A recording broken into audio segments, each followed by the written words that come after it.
concernant la double... Il n'y a pas de souci. D'abord, qu'est-ce qui vous dit qu'il va rentrer avec 11? C'est ce que j'ai compris. Non. Bjaya, je prends tout son domaine, le grand domaine ST, elle a un nombre limité de places. Elles ne sont pas expansibles à l'infini, elle a un nombre limité. C'est tout ce que j'avais, je vais le mettre ensemble. C'est de l'offre et de la demande. Pourquoi aujourd'hui on va faire Informatica Babzouar à 15 ou là à 16? C'est parce que le nombre de places est limité. Si j'avais plus de places, elle va chuter. C'est un problème d'offre et de demande. L'offre, elle est en déséquilibre par rapport à la demande. C'est pour ça qu'il y a une surenchère de ces moyennes. Vous allez dans des pays européens, bon là-bas vous me direz que les études sont payantes, mais 10 vous rentrez faire informatique, il n'y a pas de problème. Là, bon, l'enseignement est gratuit, donc il n'y a pas ce problème déjà pour le bachelier, ce problème ne se pose pas, mais le nombre de places est ce qu'il est. Ça fait une bourse des moyennes. Je ne sais pas ce que sera la moyenne d'accès dans le grand domaine STA de Bjaya. Il sera peut-être 11, il sera peut-être 14. Ça dépend de la demande. Ok, donc est-ce qu'elle sera de 11 ou la de 14? Je ne peux pas répondre à cette question aujourd'hui. Monsieur Amir, vous voulez dire que à ce qu'étudiant il va s'inscrire en SMV, en ST, en MI, et puis donc ça va permettre un passage horizontal entre les différentes filières parce que c'est le même programme, ou bien donc il va s'inscrire directement dans ce domaine STL tout simplement, sans aucune identité. C'est à la deuxième année qu'il va avoir l'identité SNV. Voilà. Je pense que c'est la question qu'il veut poser si on la pose ensemble. Derrière la première année ensemble. Il ne faut pas oublier que le passage de la première à la deuxième année, c'est par rapport aux résultats obtenus en première année. Maintenant, je suppose, comme même ça se fait aujourd'hui, il y a des filières qui sont plus demandées que d'autres. Dans le domaine ST, je sais qu'en télécommunication, les gens s'arrachent à de la filière. Ben, ils travaillent pour être parmi les meilleurs, pour être sélectionnés pour aller dans cette filière. Ça sera, et le passage de la première à la deuxième année, ça sera sur la base des résultats. Les Jabal Bac 10, en bas de la première année, finit avec une moyenne générale de 19. Je vais lui dire non, vous ne faites pas parce que vous avez eu votre bac à 10. Une fois avec ce système, une fois rentré à l'université, avec l'orientation Talési, le bac on l'oublie. Ce qui va compter, ce sont ses résultats du première année. Parce qu'aujourd'hui, monsieur, un étudiant, tant qu'il n'est pas sorti de son premier diplôme, que ce soit licence ou l'ingénieura ou là, le bac il te fait. On a des gens qui s'inscrivent à Alger, non, là pas Alger, à Djelfa, la moyenne Hapta, il a fait par exemple informatique, Tema la moyenne Hapta, ses parents déménagent à Alger, eh bien, il ne peut pas s'inscrire en informatique, même s'il a fait 2 années, parce que la moyenne d'accès à Alger est plus élevée, parce qu'il y a plus de demandes à Alger. Est-ce que c'est normal ça? Une année, eh bien, il ne peut pas s'inscrire. Le monsieur, il laisse sa fille à Djelfa Wahada, ou là, il dit, bah, Alger, elle fait autre chose carrément là où la moyenne le lui permet. Par contre, avec ça, le bac, on l'oublie. Une fois qu'il a ses résultats de première année, c'est ça qui va lui servir à être orienté en deuxième année, par rapport, évidemment, à tous ses camarades. Ok. Oui. C'est justement, il faut du temps pour... Donc la deuxième remarque, c'est concernant la double inscription.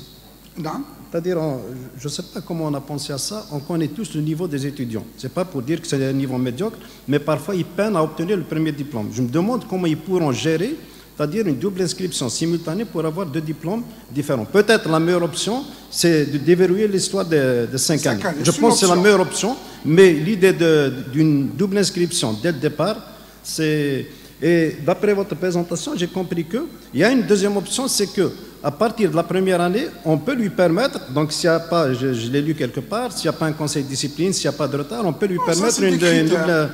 Je pense que la meilleure option, c'est d'évoluer l'histoire de 5 ans. C'est-à-dire qu'il peut s'inscrire dès qu'il termine le premier diplôme. C'est une option. On n'a pas le droit. On n'a pas le droit. Parce que l'enseignement... Notre mission, c'est de donner des diplômes. Et vous êtes payé pour donner des diplômes déjà. Ce n'est pas payant. Par contre, je souligne que le double diplôme n'est pas obligatoire. Hein. Mais ça je ne l'oblige pas à faire un deuxième diplôme. C'est à sa demande. Exactement. Alors, mais effectivement, bon, les diplômes en parallèle, ça paraît lourd à gérer. Exactement. Merci. Bon, c'est pour ça qu'on a dit, pourquoi ne pas déverrouiller les 5 années à donc. Exactement. Non, tout de suite, non, pas les réduire, tout de suite après. Mais bon, c'est à discuter. Il y a quelqu'un qui demande la parole. Il y a au milieu.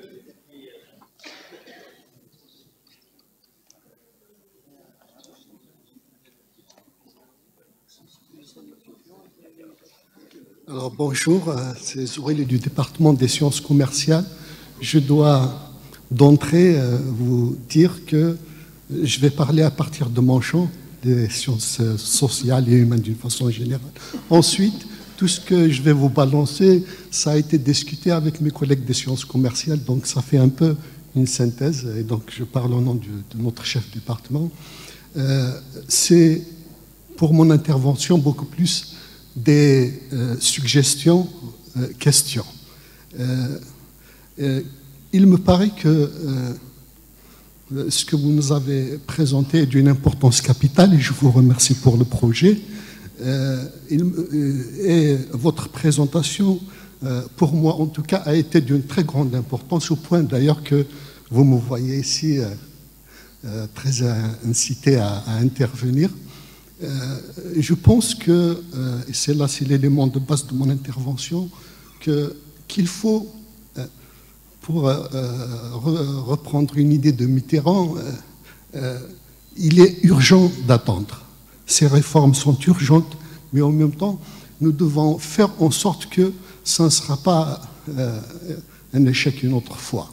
Et là, est-ce que, c'est ma question, nous avons tenu compte véritablement du temps et de l'espace. Et pour, à mon avis, aller vers ça, il me semble que nous devons à chaque fois partir de notre réalité. Je donne le premier exemple, ça concerne le fait que ces derniers temps, nous avons entendu l'événement malheureux qu'une enseignante a été poignardée par... et d'ailleurs, je lui souhaite un prompt rétablissement. Et là, est-ce qu'il n'est pas utile de tenir compte de réformes au niveau du primaire aussi, hein, l'enseignement de la musique, par exemple, hein, les arts d'une façon générale dont vous avez parlé, ça détend les mœurs et ça porte l'individu à être plus humain, en tout cas. Voilà. Donc, au niveau du primaire, il me semble qu'il faut introduire l'enseignement des arts d'une façon générale. Nous avons aussi ce projet demandant à l'étudiant de construire à la fin son projet d'entreprise. C'est très très bien. Je suis tout à fait d'accord avec ça. Sauf que, dans le temps, au niveau de la famille, déjà, on nous racontait des contes, par exemple, et on nous initie aussi à construire son jeu, tout seul, en tant qu'enfant. Est-ce qu'il ne faut pas aujourd'hui réintroduire ça dans le cycle avant le primaire, au niveau des crèches, par exemple? Il faut que l'enfant apprenne à construire des choses par soi-même en jouant. Je ne suis pas sûr que c'est ce qu'on est en train de faire actuellement au niveau du cycle avant le primaire. Après, nous avons aujourd'hui aussi, Au niveau de l'université, le problème de langue, ça vient d'être signalé par un de mes collègues. Je pense que les étudiants ont une volonté. Hein. Je ne suis pas d'accord avec des gens qui disent que les étudiants ne veulent pas travailler. Il a le bac et avec parfois une bonne moyenne. Il n'y a aucune raison de dire, sauf qu'il y a un problème au niveau de la langue.